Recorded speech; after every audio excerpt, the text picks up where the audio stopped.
Hey guys, and welcome back to my channel. This is my review on Married at First Sight, Season 9, Episode 9. And of course, I want to start off shout outs to my new subscribers. Please forgive me if I am mispronouncing your name.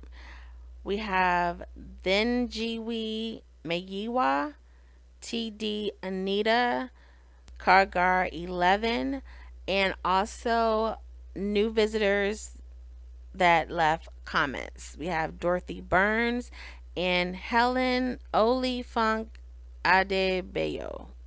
I hope I said that right. Thank you guys so much for subscribing, checking out my channel, and leaving comments. I do appreciate it. All right. This episode marked the 1 month anniversary for the couples. And just like the past seasons, when it's the 1 month anniversary, the couples are presented with their marriage certificate as well as a photo album of the wedding day. Now, I want to start off with Keith and Iris. So it starts off, Keith is meeting up for lunch with his friend Eric, and Eric is asking him, how is it going so far? How is things going in the bedroom? This is when Keith lets him know that Iris is indeed a virgin. Keith has not talked to his friend since the wedding day, so this is all new to him. And his friend Eric, he talks about how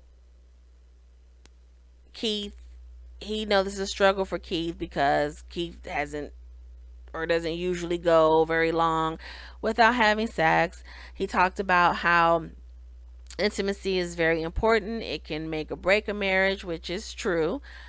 And then they started talking about the whole you don't want to be that guy, meaning a woman gives herself to you for the very first time. She's a virgin, gives herself to you, you have sex, and then things do not work out. And then you're perceived as the bad guy. And I totally see where they're coming from with that. And, you know, it's a lot of pressure. And I don't think people, everything's been so much on Iris and her virginity and how she feels and how she's coping and her emotions and how this is, so much for her to deal with that Keith's feelings to me kind of just is in the background. And it's a lot of pressure because even if he decides not to stay married to her, I feel like he's going to be dogged. It's going to come off as, oh, she didn't have sex with him, that's why he didn't stay with her. If he do decide to stay with her, and let's say they end up having sex, but months later or a year later they divorce, he's gonna get dogged because it's gonna look like, oh, this woman gave herself to him, and he couldn't stick it out with her.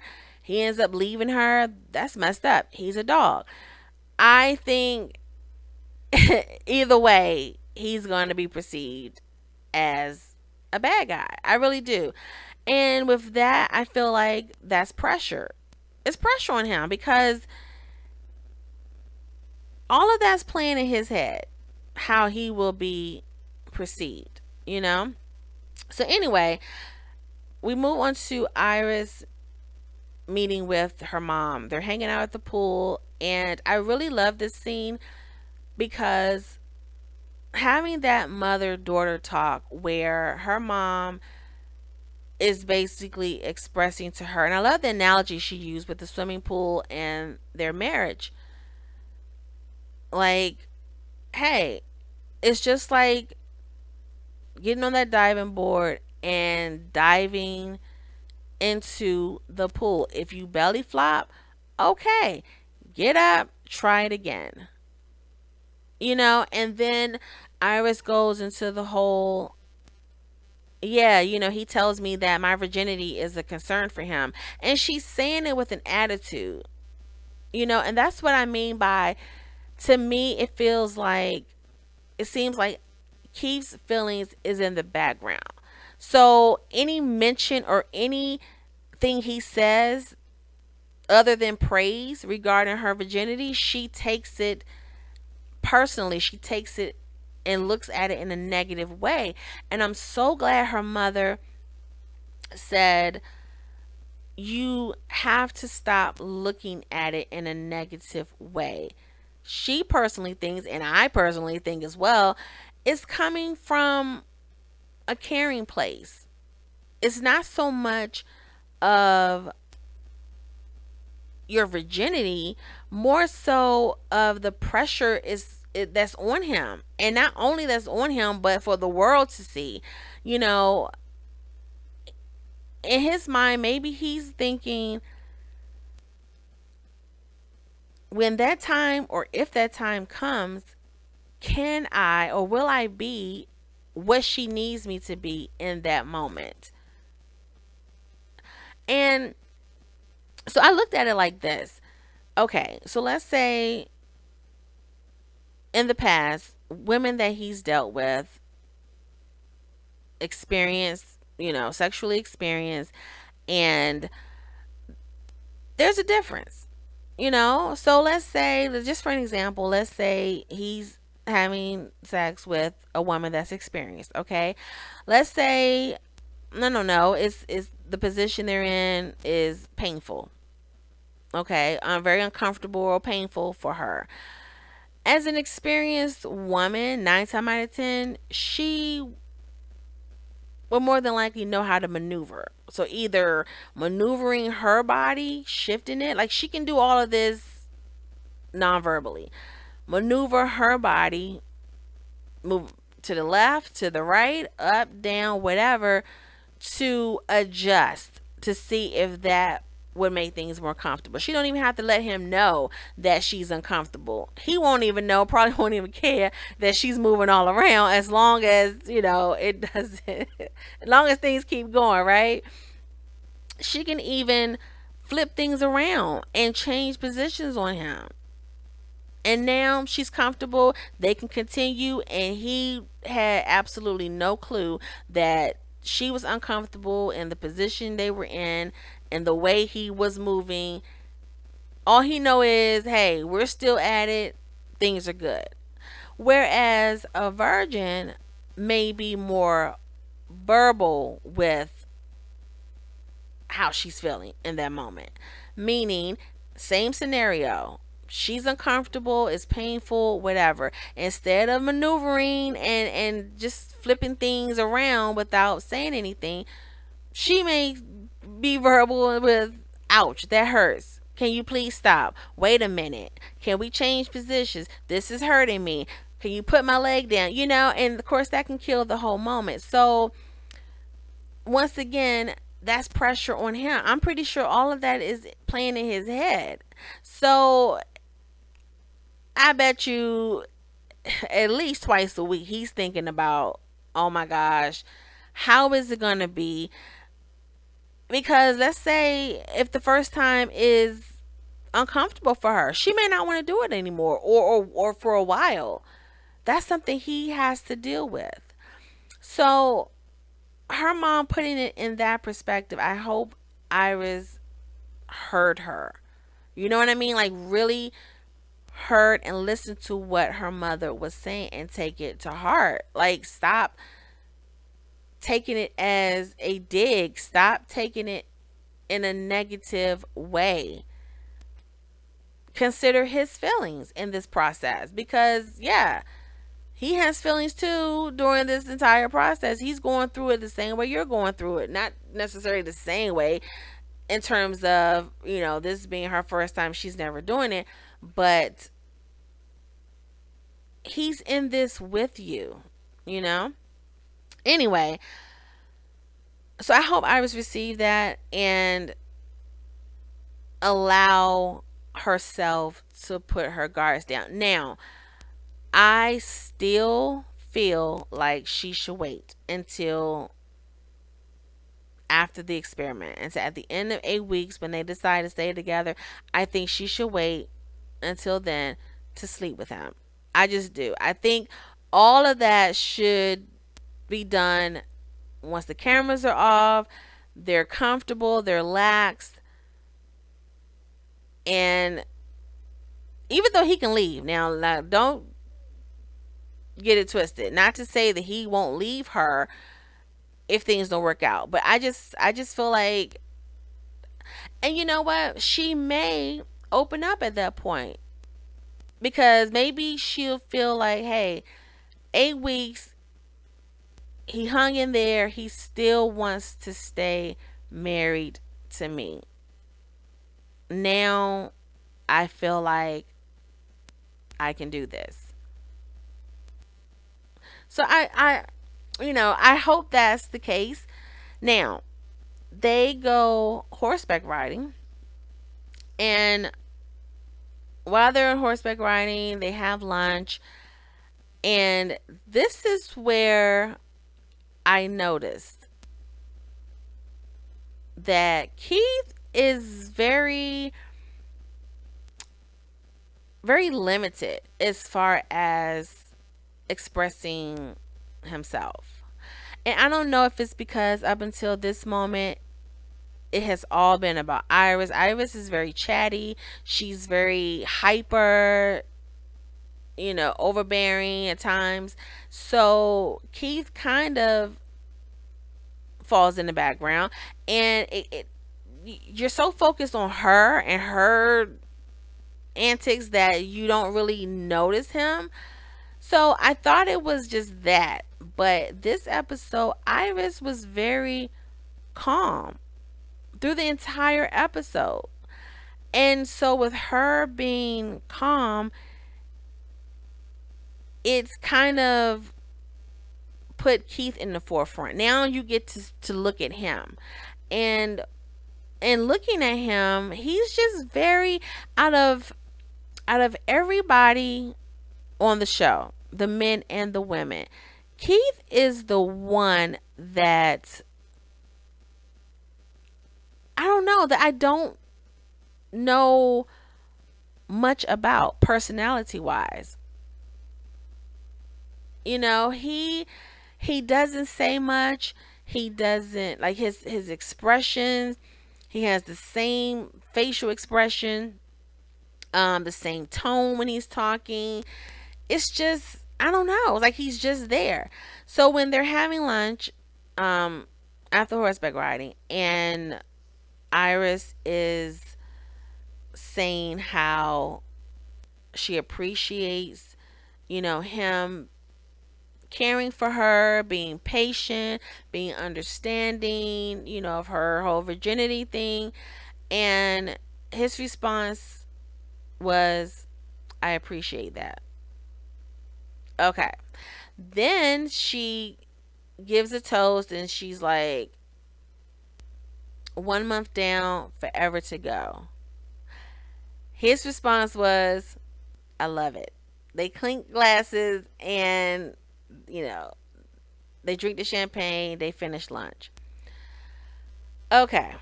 They are now at their apartment and it is time to exchange gifts. Now, I absolutely loved Iris' gift to Keith. I thought it was very thoughtful, very specific. And by that I mean, a lot of times, anniversaries, people sometimes give what I call general gifts. So, a watch.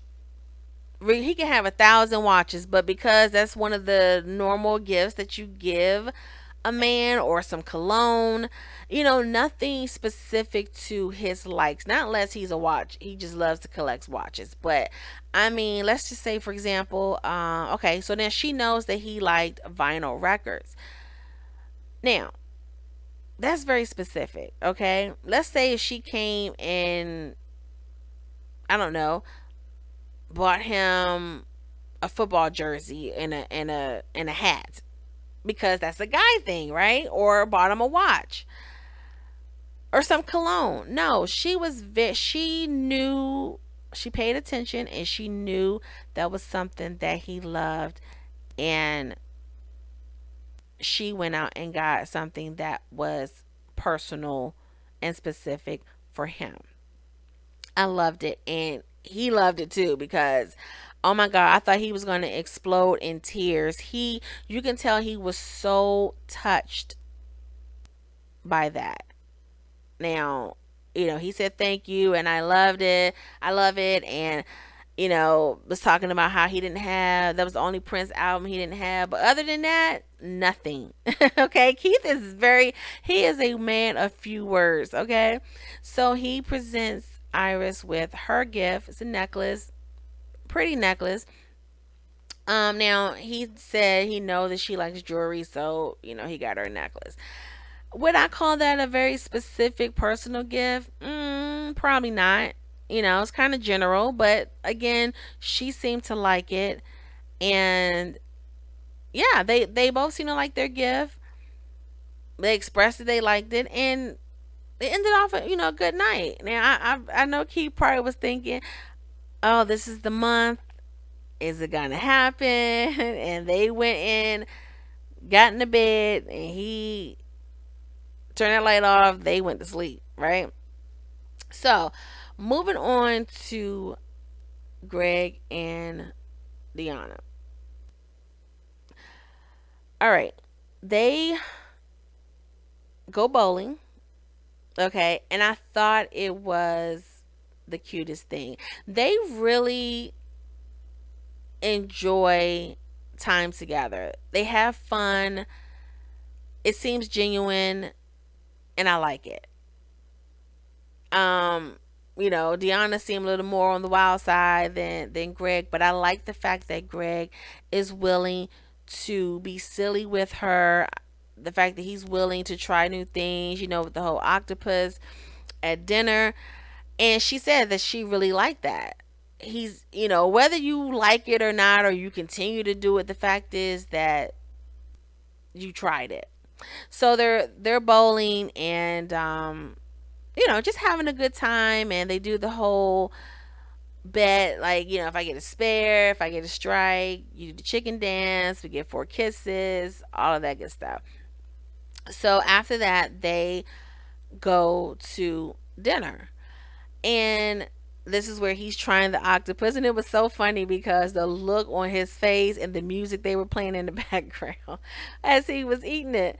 um but they're having this conversation, and they're asking each other, what do you like about me, or what did you learn about me? And they pretty much said the same thing. You have a good heart, you have a caring heart, you're a giver, whatever. Like, it wasn't anything too deep. Then Deanna mentions how sometimes Keith, sorry, Greg plays too much. And then she also mentioned about him being touchy feely, grabbing her butt when they're, let's say, laying on the couch watching TV, when they're in the bed, and in the morning when, he's trying to get some, and she's like, I have morning breath and crust in my eyes. Like, can I get myself together? Um, Now, I want to say that Greg and Deanna, she's come a long way. I will give her that. She has come a long way, but something that she said when Pastor Kyle came to visit, and well, let me finish off with the date night. Okay, so they get home, and they go through their wedding album. They look at all of that. He brings out the top tier of their wedding cake, and she tells him, well, you're supposed to wait until a year to eat it, which is tradition. But she was also, in saying that, she was also pretty much letting him know, I'm in this for the long haul. There's no need to eat it now because I plan to stay with you. We can eat this on our year anniversary. And you can tell he really liked that. Like, it doesn't take much for Greg to get excited. It's like he just wants some type of affection, some type of compliment, you know, anything. So he really liked that she, pretty much was saying, I'm in this for the long haul. We don't have to eat it. Now, he takes her into the room. He has the rose petals, the candles, the bath, everything. And he did all of this while she was out walking Sandy. So Dianna, she's like, oh, this is so nice. This is so pretty. Got her favorite roses, all of that. Thank you. She gives him a hug. She gives him a kiss. Everything seems great. Like, okay, it's going to go down tonight, right? He takes her in the bathroom, shows her the bath. Everything was pretty. He did a good job, and he did a good job. And I don't know how long it took her to walk Sandy, but he pulled it off. Okay, so they're back in the room, and it seemed awkward because the camera's there, and it's like Greg is like, he's kind of don't want to give the camera direct eye contact, but he doesn't want to come out and ask Dianna, like, all right, what we about to do. So she's like, okay, I'm gonna go in the closet and get into my pajamas. She comes out in these flannel plaid pajamas. All right. And listen, we all know what that means, right? She comes out with that, and he's just standing there like lost. She gets in the bed. He changes his clothes. He gets in the bed, and lights out. The first thing that popped in my head was, so we not gonna wash, we not gonna get in the tub, we just gonna go straight to bed. Like, I can't wrap my head around, and no offense to anyone that does this. Me personally, I cannot wrap my head around people who have you been out all day, okay? And you come home and do not bathe. And by bathe, I mean whether you're taking a shower, bath, whatever. And you just get right into bed. Everything that has gotten on your skin throughout the day is now on your sheets. I just can't. I just can't. I can't wrap my head around that. So that was the first thing that popped in my head. Like, really, neither one of y'all gonna take a shower. You got the bath water in there. You're not gonna take a bath, and you still have your makeup on. But okay, lights out, whatever. So now we have a visit with Pastor Kyle, and it was actually a really nice visit and an insightful visit, actually. So he comes and sits down with them. Pastor Kyle is so funny because he is so giddy that they're getting along, and I honestly think that they probably were the couple that worried him the most in the beginning because she was so standoffish. They sit down, she's, sitting all closed. And I need to just say this, but a pet peeve of mine is adults talking in baby, like this babyish tone when they're talking, and Dianna does it a lot, and it drives me nuts. She's sitting there. Pastor Cal's like, oh, I see you guys. You look different. You look good together, which they do. They make a very nice looking couple. They all do. They all seem to mesh well aesthetically, except for Matt and Amber. They just seem like they just don't look good together at all. But the other couples, they do. So he says, you look good together. I see, different body language. You're sitting close. And then she goes into this whole baby talk. Yes, I've been doing my homework. I like him now. And then, and it's like, stop. Please stop. So Pastor Cal is asking them, how are things going? And how are things really going? Meaning intimacy. So Deanna's like, good, basically letting him know we've done it. All right. And Pastor Cal comes with the question, like, what are you afraid of? Dianna at this point reveals she's afraid that he won't like all sides of Dianna. He won't, in other words, he won't like the real Dianna. And I don't know what to make of that exactly, because my thing is, in the beginning, you gave this man a hard time. You know, you had attitude, you were very, standoffish with him. So I'm like, how much worse can it be? Because I'm assuming it's all negative that you're talking about, that you're so afraid it's going to turn him off. It's going to turn him away. He's not going to like you. What else could there be? Because unless you have an outside kid somewhere, or you've been married before, which I'm sure was checked, or you're like Mia and you have a warrant that hasn't hit the the criminal background check yet. Like, what else could there possibly be that she's so worried about? Because she's obviously worried. So I'm curious to know what that is. So Pastor Count asks Greg, okay, well, are you the same way? You're, basically, are you afraid of she? And he's like, no. I guess Greg is like, he has nothing to hide. He is who he is. He has presented the real him.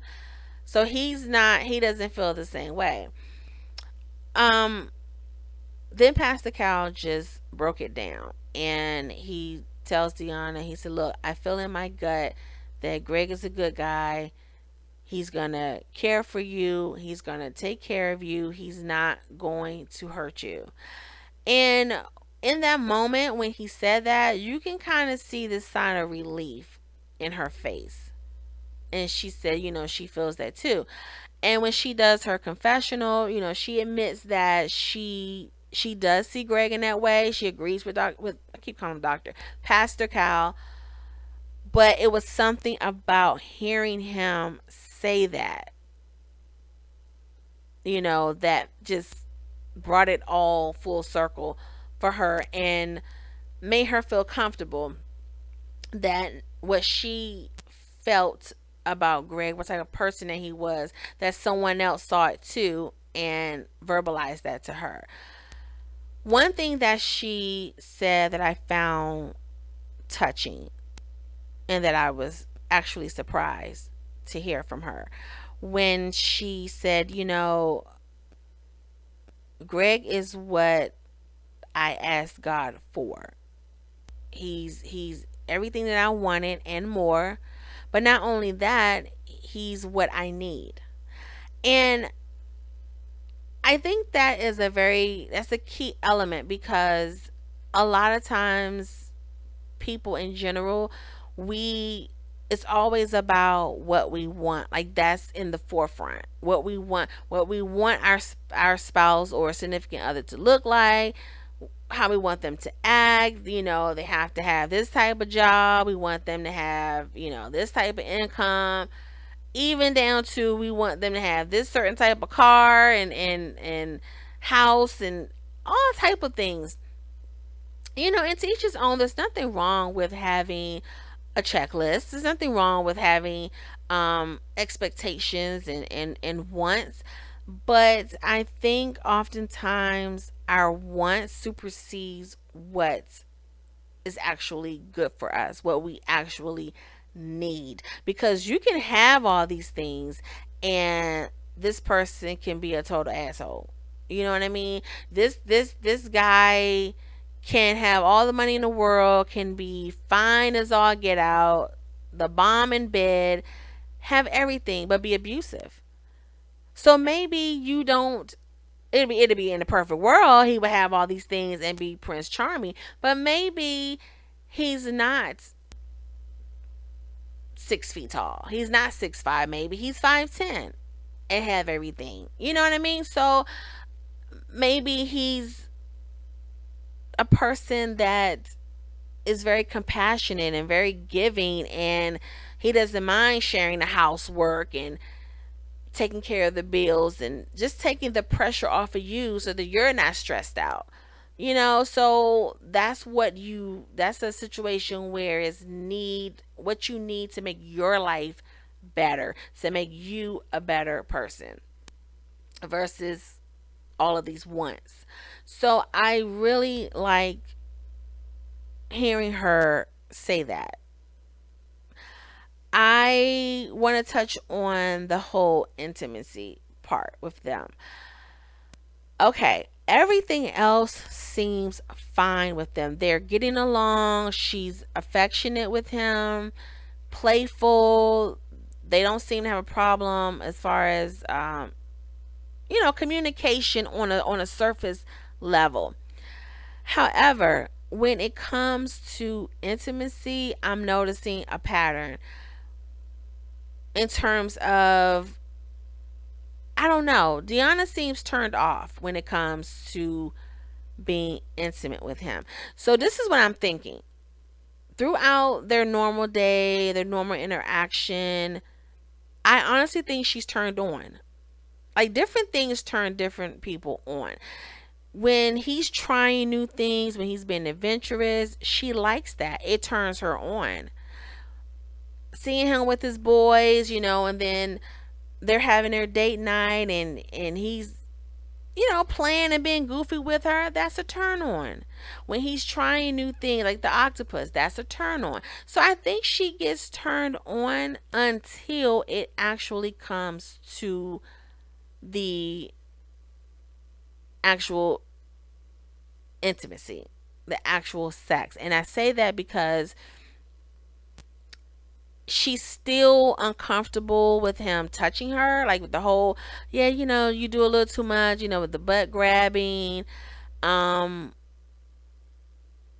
saying he's doing too much there. And then when he asked her, would you be good with having sex every other month? She was like, yeah, that's fine with me. Even though he was playing, she was dead serious.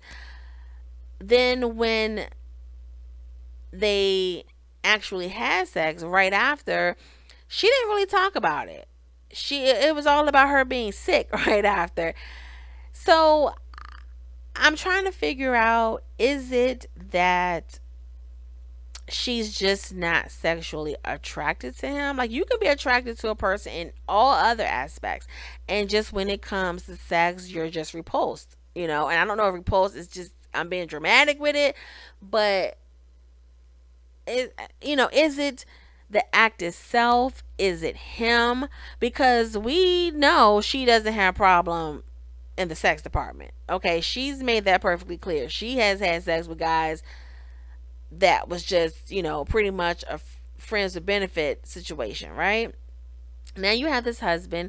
You admitted that he's everything you've asked for and more, and he's everything that you need.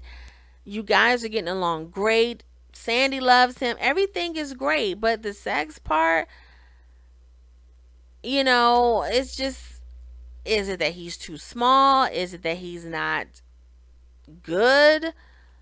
Or are you simply not sexually attracted to him? When it comes down to it, everything that was right with earlier in the day with you guys, now you're just like, you know? So I'm just really wondering about that. And if, I mean, now sexual attraction can grow. It can grow. However, until that point, so let's say they decide to stay together. Until that point, it's going to be a problem because it's going to be so infrequent, and even when she does it, if she's not sexually attracted to him, it's going to show in her attitude later on, and it's going to spill over. I mean, I'm talking, it could be something as small as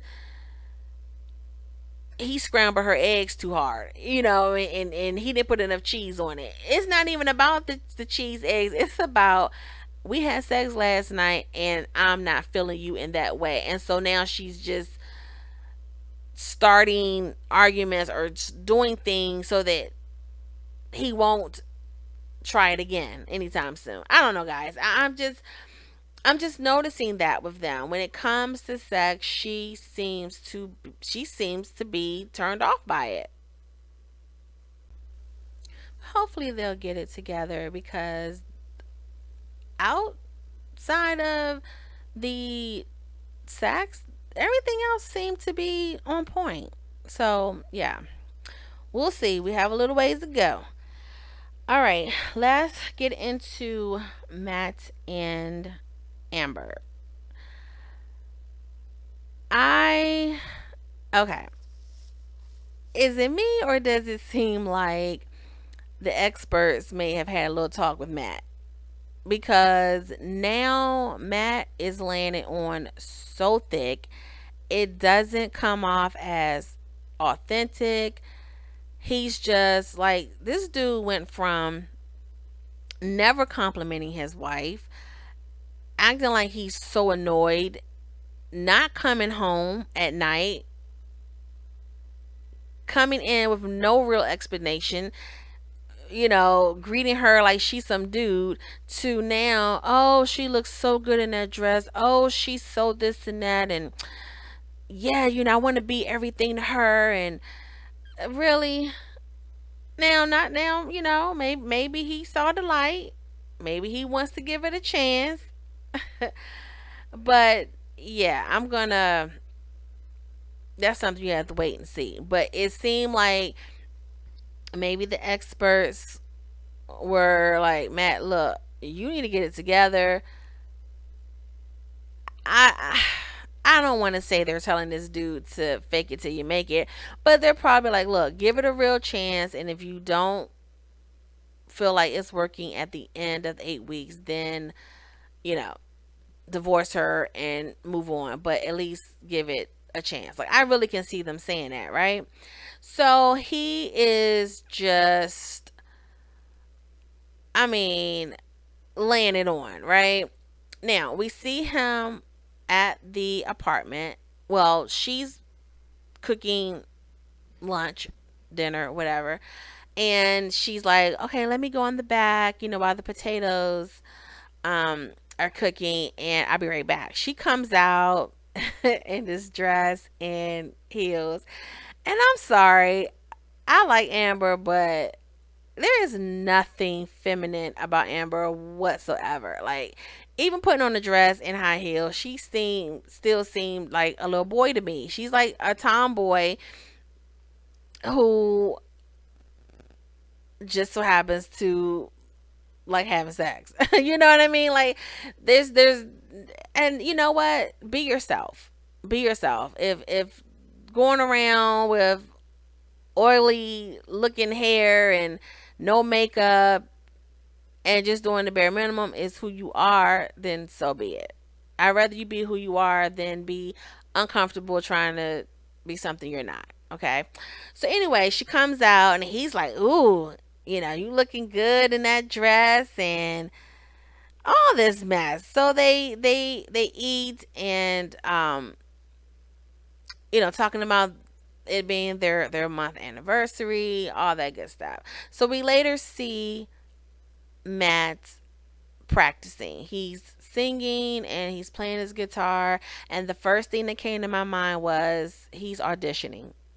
He's auditioning. And I say that because my perception of Matt has not changed from day one or day two. It hasn't. And I remember when his friend was talking to Amber at the wedding and was saying how Matt is an artist. He raps, he likes to sing, he plays the guitar. And now we're seeing Matt singing and playing the guitar. Now, mind you, on anybody else, I would be like, oh, that's sweet. He's doing this. With Matt, I just always feel like it's just something. There's always another angle. Matt is like, look, he gonna talk about his business, so hopefully he can get some investors probably, and he's going to perform because he wants to audition. Whomever's watching, they have connections. Maybe they'll want to sign him. I don't know, you guys. I'm just I'm nitpicking, but at the same time, I just don't trust him. I really don't. Um, so he's practicing, and it is now time for them to have their dinner, the anniversary dinner. So they go out and they're eating wings, which again, it's like when they're together, it's almost like you're looking at boys. You're looking at Matt hanging out with his boy. You know what I mean? Or his tomboy female friend that they hang out together like she's just one of the guys. But again, I like the fact that that's who she is. That's who they are. When he mentioned they could do a fancy dinner, but that's not who they are. They having wings, and I'm okay with that. I really am. I'm okay with that. Um, so they're talking, and he's asking her, what, if anything, would she change about him? And her response was just contact her and let her know that he's still alive. Like, that's all she asked. Now, the experts put together an evening where they are watching their wedding video on the big screen. And I remember, um, was it last season with Bobby and I believe her name is Danielle when they had the same thing.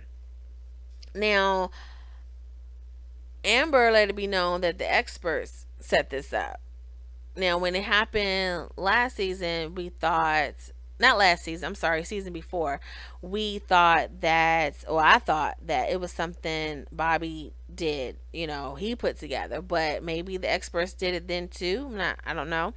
Anyway, so they're on this, what looks like a rooftop deck, and they're sitting down, and the video starts playing. Now, one thing I noticed, Matt is just sitting there. He's not really engaged at this moment. And Amber is like, let me get up under you. And she takes his arm. Like, even when she said that, he still isn't really engaged. So she takes his arm, put it around her, and she starts cozying up to him. Even at this point, he doesn't turn his body towards her. He doesn't even embrace her. His arm literally is not even around her shoulder. It's behind her back. And she's trying to be all cozy, and he's just there. He's just there. So, she's all kissing on him. They're talking about the evening, and Matt is looking mad awkward. He looks uncomfortable because it's coming off like he's faking it until the end. And it's like at this point, it's too much. He's tired and he's over it. Okay.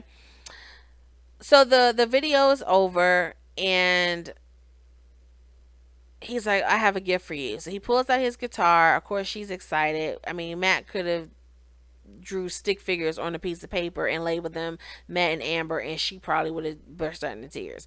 So he breaks out his guitar. He's singing. She's, touched by it. Thought it was the most beautiful thing in the world. And yeah, he sung the song, and that pretty much was it for them. Yeah, their scene was kind of boring, if you will. Not much going on. Now, Liz and Jamie. So I want to start off with the moon water that was left out overnight, uncovered, outside, with what I perceive to be dirty moon rocks, starting off with dirty moon rocks, because she just took them out and put them in these glasses and filled it with water. Like, Okay, where, I'm just thinking they're already dirty, so I already had a problem with that.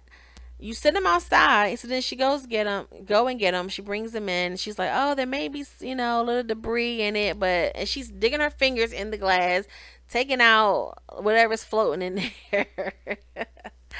So they drink the moon water, and of course, Jamie, being facetious, he's like, oh yeah, ooh, I feel it already. And she's like, yeah, right? You feel it, it's good, right? I'm like, does she really think he's being serious right now? Liz is crazy. So, but he was a good sport about it, okay? And they drink the water, and, their day begins, their anniversary begins. So he cut to the scene where she comes into the apartment and finds a note that says, meet me at the place where we got married. She gets in the car, she goes to the location where they got married, and he's standing there with flowers, which I thought was nice. I thought that was cute. So she gets out, and they go to the altar where they got married. And, all of this was nice. I'm thinking this is going to be a nice day for them because you just never know. Like everybody else, you can kind of guess. I mean, now that Amber and Amber and Matt is kind of on good terms right now, and he's landing on thick, you can kind of guesstimate how things are going to go with them for now. But with Liz and Jamie, it's like you never know how it's going to end with them. Because the how it starts is never how it ends. So they're at the altar.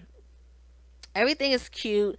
And Jamie breaks out with, some vows. And he's basically saying how, um, he's professing his commitment to her and trying to um, listen to her and understand and compromise with her when they're butting heads. He's saying how when they're good, but when they're butting heads is bad, and he's willing to do his part in resolving the issues before it gets out of hand. Okay, so that was all well and good, and she seems impressed by that. She really loved the vows, and she's all giddy. And then we move to dinner. So the rose petals, all of that. They're at the table, and he presents. Well, she presents her gift to him. Now I don't know what else was in the bag because the bag seemed pretty heavy. I mean, it was a big bag. It seemed pretty heavy when she gave it to him, but he pulls out this I guess sexual coupon book where, different coupons, you do different sexual things, and of course he was excited about that. But that was all they showed of her gift to him. Then he presents her with a necklace from Tiffany's, and of course she's just like, oh my gosh. She puts it on and she didn't even notice the stone. He had to tell her. She wanted to take it off and look at it, and it was like, oh yeah, okay. So I don't know if it was more so the fact that it was in a Tiffany's bag that she was, overjoyed with, or if she was just like, oh wow, this is a beautiful necklace. So anyway, moving along, they end up at this spot where it was kind of set up like a picnic, and their, I guess you call it a gift basket, but the basket wears their marriage certificate and their photo album is there. And so they sit down, they're looking through it. Now this is where things start to go down the wrong path, and yeah, we're at the fork in the road. Like, is this gonna, we're gonna keep going, we're gonna go right, we're gonna go left? So they're looking through the photo album, and Liz, being Liz, she's like, oh, I look good here. oh wow, my hair really look good. This color and the dress is fierce. And she's just like, all she's pointing out is herself. Now, I will say this as a bride. Yes. Okay. I remember my husband telling me when we were planning, well, when I was planning our wedding, because I wanted to do everything myself. And my husband said, I'm just going to show up because weddings are about the brides and their mamas, right? I mean, he said it in a joking way. He's like, it's all about the bride. Everybody comes to see the bride because the grooms are usually in your basic tuxedo, and the bride is the one who basically is the star of the show. I mean, that's how people normally look at it. And of course, the bride's mama, she wants to run the show too. So as a bride, yes, we are consumed with how we look. And the day is so much going on in that day itself, from the time you wake up to the time you go to sleep. So a lot of it is a blur. So when you get the photo album and the first thing you're going to look, because you want to see how others saw you on that day. Like when you got dressed and you got your makeup done and your hair done and you're looking in the mirror, you see that. Now, unless you're checking yourself out constantly throughout the reception, you're so engulfed in your guests and what's going on, you're not even really thinking about. I know I wasn't. I at some point, like, I had it in my head, oh, I know I'm going to be touching up my lipstick. I have to make sure, I'm blotted and I'm not oily. And once you start engaging with your family and your friends and your husband, you're not even thinking about that. You're having a good time, you're happy, you're in love, and that's all you're thinking about until it's all over with, and you're anxious to get those pictures back. And when the pictures come back, the first thing you are looking for is, how did I look throughout the day? Okay, because you got pictures from the actual ceremony and the reception, so you're trying to figure out, you want to see how everybody else saw you on that day, because when you're looking at it through the eyes of your guests. Okay. And this may, of course, it doesn't apply to everyone, but for me, it did. And, I think for a lot of women, when you're looking at your photo album, you're looking at it through the eyes of your guests. How did they view it? Okay. So Liz is, she's pointing out everything about herself. And Jamie, being who he is, he's getting irritated. And he's saying to himself, she's not even talking about the wedding day. It's not even about the wedding or about us. She's talking about is her hair and her boobs and her dress, and it's all about her. So he's getting pissed. Okay. And I feel like I'm saying the same thing when it comes to Jamie and how he deals with conflict. He could have very well turned that around. Instead of getting pissed off, he could have just been like, yeah, you looked absolutely beautiful that day. And then pointed out different parts, like, oh yeah, oh yeah, this cake was really good. Like, you get to a picture where the cake was in, oh, they did a really good job on the cake and it was good too. Oh, I forgot all about my friend so and so was there, and oh, it's so great seeing our friends and family. I mean, you can just change the subject. If she's talking about herself too much and it bothers you, change the subject. He could have very well have been like, damn, we really look good together, we make a nice looking couple. But instead, he doesn't. He gets an attitude and he's holding it in, and then he explodes. So he needs to work on his coping mechanism and how he deals with conflict, and again, diffusing the situation, but he doesn't do that. So they get back to the apartment, and well, before that, they're showing Liz in the confessional, and prior to them looking through the wedding album, she's talking about how the day was just so perfect and she felt so loved, and just in the moment she felt happy. She felt happy.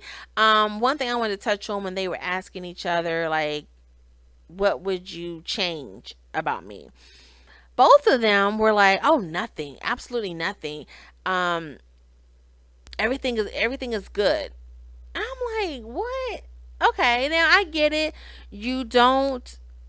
And to me personally, I don't even think that is the right time to discuss that. Like, this is your anniversary. This is not the right time to be talking about what you would change if things you don't like about the other person. So when they were doing that, like, oh, nothing, everything is good, I took that as, okay, they're trying to be in the happy moment. They don't want to get in an argument.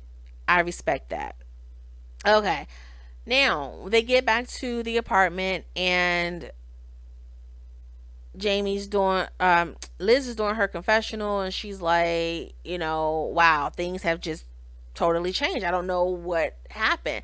And they're showing the night cam in the apartment where they're just, well, she's just going off.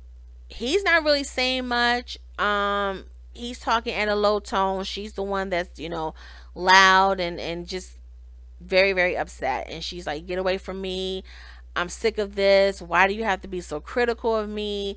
Just leave. And he's following her around the apartment, and for one second, I got a little concerned because he followed her. And when they went into, I don't know if it was the other bedroom or bathroom or something, and she's like, stop, just get away from me. I was like, because Jamie strikes me as a type, and I think since episode 2 or 3 have said that Jamie is emotionally and verbally abusive. I saw that early on when he was, whatever episode it was, when they met with the parents, and it was revealed that she actually wasn't employed, and when he was belittling her, I knew at that point, I'm like, he's abusive. Now, of course, so far it's just been verbal and emotional, but I do think he does have physical abuse tendencies. Hopefully not, especially if they stay together, but I can just see him grabbing her, like, not necessarily hitting or punching her, but just like shaking her. I can just see him being pushed to that point. So when he followed her in the room and she's like, no, stop, get away, I don't want you around me, whatever, and I'm just saying to myself, please don't, I hope he doesn't get physical, because my mind is, if he did, then what? Like, are they with these cameras, are they being, is it a live feed that's going to production, or are they watching it after the fact, like the next day they see the footage? You know what I mean? Like that's where my mind went. I'm like, okay, so if he starts hitting her or snatching her or whatever the case may be, is that going directly to production? Is it a live feed where need be somebody can get in there? So that's where my mind went. But he eventually left, and and then he goes with that mind. Jamie is so, at this point, he's so predictable. He's so predictable. When she was like, you need to just go, just leave, and he's like, well, if I leave, this is it. It's over. The same tactic he used, the manipulation, the last time when she wanted to leave. And he's like, well, if you leave, it's over. And she ended up staying. So he figured it worked then. I'm going to try it again. If I leave, it's over. But this time, Liz was like, all right, bye. Like, she's had it. She's over it. And it's so, I felt so bad for her, because during her confessional, when she was just bawling her eyes out, and she's like, I didn't do anything wrong, what was so wrong with me admiring how I looked on my wedding day? And I felt so hurt for her, you guys, because it was so innocent. It was so innocent. All she was doing was like, oh, I look good. Now, was it excessive? Yes, but that's no reason for him to go off the way he did. And then to top it all off, okay, he called her a materialistic cunt. Okay. Like, let's just pause for a minute. Really? That is the epitome of disrespect. Like, I thought before, I'm like, how can they bounce back from that? This right here, how can you bounce? Listen, there is a line in every situation that should not be crossed. And he has been walking towards that line since what, episode 3? He has been walking. No, episode when they went on their honeymoon. What was the episode 2?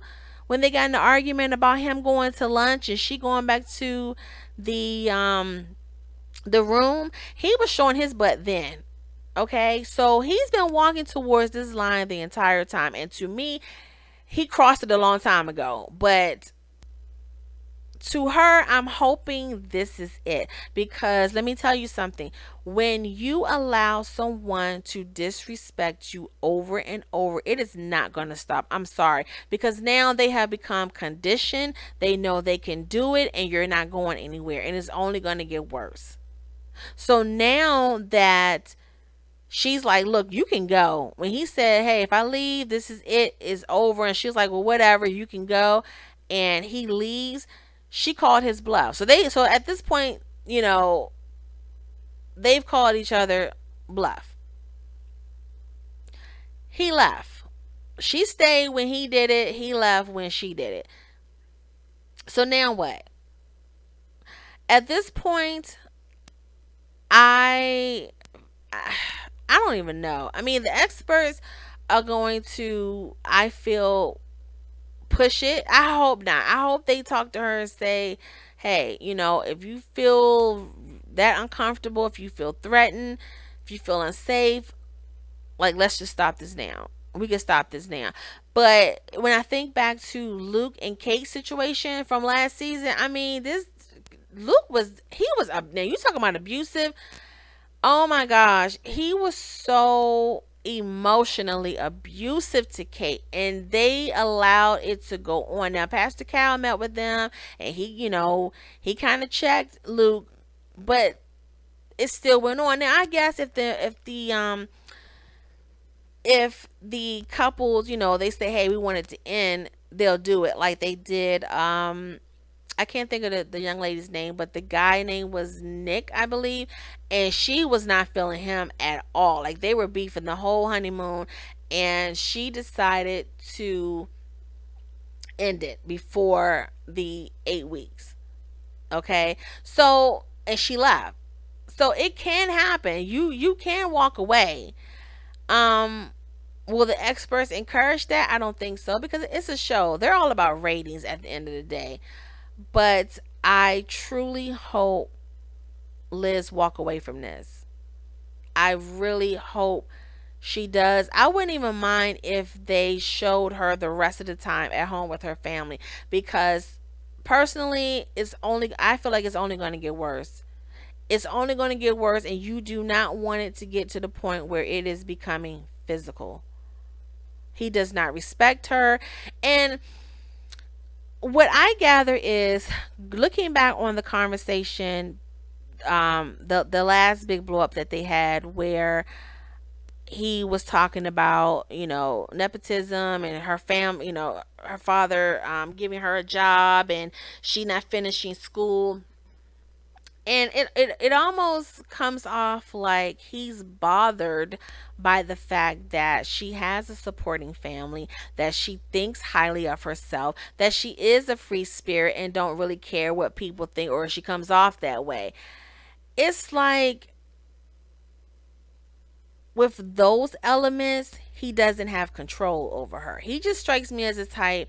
He feels good about himself, and he likes it when the woman is beneath him. And what I say by beneath him, where she's just broken and needs him and feel like she can't do any better, therefore she worships him.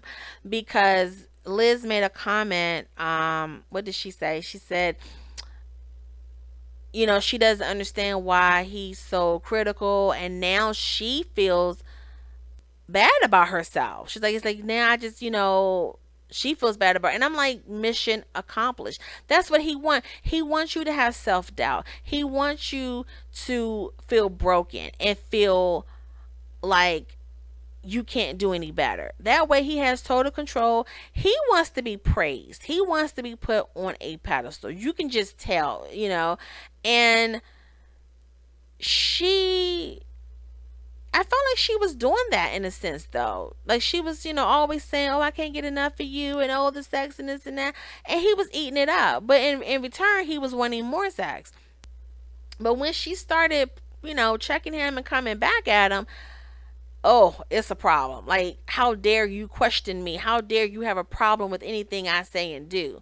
Like during their dinner when he said, is there anything you would change about me? And she was like, "No, everything is great. How do you what did she say? She said, "How do you expect," and I'm paraphrasing you guys. In other words, she said, "A person that does everything right, how could you ask for more or want anything? How can you improve? Okay, how can a person that does everything right improve?" And he, oh my gosh, he was smiling ear to ear. He ate that up. That's what he wants. He wants to be on this pedestal and worshipped. That's his thing. And as long as she's doing that and as long as she's giving sex, oh, they're fine. But as soon as she does not conform, it is a problem, and a big problem, where he becomes abusive. So I really hope that Liz walks away from it. I really do. I don't think it's going to get any better, and at this point I'm concerned for her. I really am. We're actually watching her be emotionally broken down. Like, she, come on, like 4 weeks in and you're hysterical. Like, her and Amber, let it go. Now, mind you, Amber, Matt is landing on thick, so things are improving with them right now, knock on wood. But with Liz and Jamie, it is a never ending cycle. Never ending cycle. And I cannot wait for next episode, because I'm wondering, is Pastor Cal gonna meet with Jamie? And what's going on with the new therapist? What is her name? Dr. Coles, the one that took the place of the last marriage and family therapist. Like, they don't show her a lot. She doesn't meet with the couples a lot. As a matter of fact, the experts, it seemed to me in the past seasons, they used to frequently meet with the couples, but I'm not getting that this season for whatever reason. But anyway, so that is my review on this episode. Everything other than the Jamie and Liz scene, even their scene in the beginning was pretty good, but of course, it ended with a disaster. But yeah, guys, that is it. I thank you all so much for hanging in there with me, listening to my commentary. Please let me know what you guys think about this episode. And till next time, take care.